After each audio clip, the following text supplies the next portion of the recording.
Today, dadalhin ko kayo sa isa sa mga popular na beach dito sa Southern District, ang Chung Hom Kok Beach. So yan guys, may mga kasabay kaming Pilipino. Pupunta rin sila ng beach. Hi! Nag-hi pa sa vlog eh.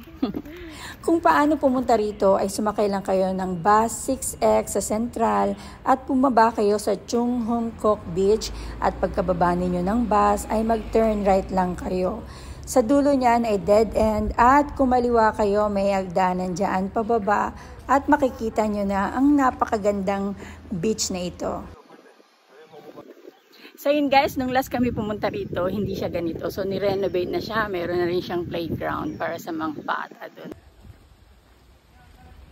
At may pakaway pa nga si Lumira. Ayan, pagpasok ninyo ng beach ay makikita ninyo sa gilid niyan ay ang barbecue area. Sa mga mahilig sa barbecue, bagay na bagay ito para sa pamilya, sa magbabarkada. At syempre, kapag bagong ahon ka sa tubig, masarap kumain ng mainit. At inumpisan ko ng libutin ang beach na ito. Dalawa nga pala ang kanilang lifeguard tower, isa dito at isa doon sa dulo. So ito naman yung kanilang changing rooms, showers, and toilets. Meron din silang mga light refreshment kiosk. Hindi ko na nga lang na-videoan. So yun guys, malaki talaga itong Chung Hom Kok Beach. Meron siyang barbecue area. Ito yung pangalawang barbecue area.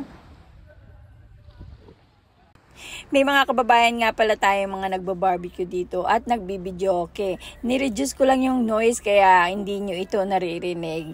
At yan nga, makikita ninyo, maliit man ang beach na ito, pero popular siya dahil sa linis ng tubig niya. At talaga namang napakaganda ng Chung Hom Kok Beach.